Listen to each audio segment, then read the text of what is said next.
guys! Welcome back to my channel. Ang video mga papanood nyo ay ginawa na may kasamang pagmamahal. Kaya, peace tayo! Today's video mga beshi, pupunta tayo ng Canyacan River dito sa North Sagaray, Bulacan. At nandito na nga kami sa area guys. Ayan po, konti. Ayan ang ilog. At ito naman yung mga katabi namin, mga cottages na at ito malang mga besya yun, marami man. Yung mga orange yun, mga CR yun. Meron naman mga rentahan ng salvavida. Pwede kang mag-video, okay. At syempre, pwede kang mag-ihaw. At ito guys, yung malapitang kuha ng ilog. Ngayon pa lang nakikita ko, napakalinaw. Oops! May kabayo pag tumawid. At tumagit na ako ng konti sa ilog guys. At ito naman ang view niya. Kita mo ang agos ng tubig. Pababa.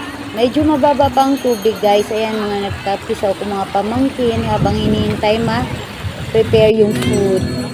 At syempre, tumawid talaga tayo ng ilog para makita naman yung kabuuang view nitong mga cottages na to. At nakikita yung may usok dyan, iyon yung cottage namin. Tapos ito, area. Tingnan nyo naman, ang ganda ng panahon.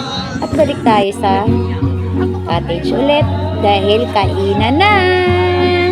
At bago ko makalimutan mga besh, siniselebrate pala namin ngayong araw na to ang birthday ng bayaw ko. Kaya napapunta kami dito sa ilog na ito para mag-swimming.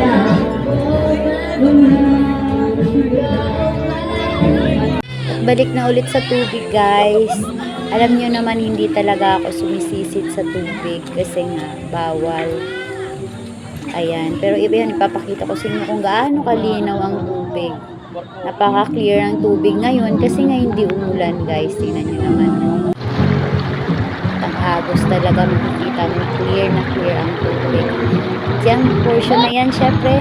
Kailangan may picture tayo dyan. Ayan. Alam nyo naman, sa pag-picture lang talaga ako magaling. Hindi ako magaling lumangoy. Hindi sa magaling lumangoy, hindi talaga ako marunong lumangoy. Kaya picture-picture na lang. Ayan. At syempre, ito yung mga kasama kong naglalaro din sa tubig. Ang mga yan ay marurunong lumangoy. Para pakita ko sa inyo kung gaano kalinaw ang tubig. May sirenang lumitaw. At ito guys, so tingnan nyo, nakakatuwa talaga. Kasi doon yung portion sa batuhan na yan, pwede kang mag-dive ng konti. Safe naman. Ayan. At syempre, may picture din tayo dyan. Ano pa bang pwede kong gawin? Kundi mag-picture lang. At picturean yung mga kasamahan ko. Ganun lang naman talaga. Mami, picturean mo ako dito. Mami, picturean mo ako dito. Ganun lang guys, kadali. At dahil nga hindi marunong lumangoy, syempre kailangan mo maging creative. Ayan, gagawa na lang ako ng patong-patong na bato. Para, syempre, mamaya yan, picture-picture na naman ang beshi nyo. Ganun lang. Ganun lang ang buhay, di ba? Pag di ka marunong lumangoy, gumawa ka ng paraan na hindi mahalatang hindi ka marunong lumangoy.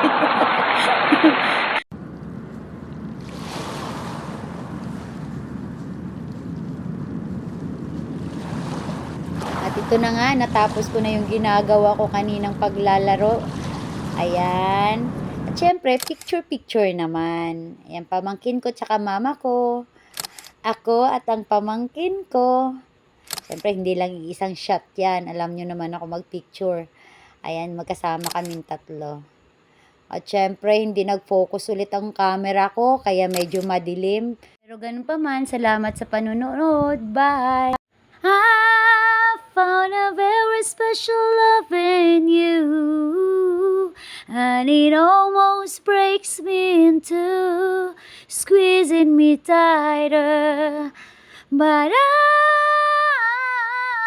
never gonna let go.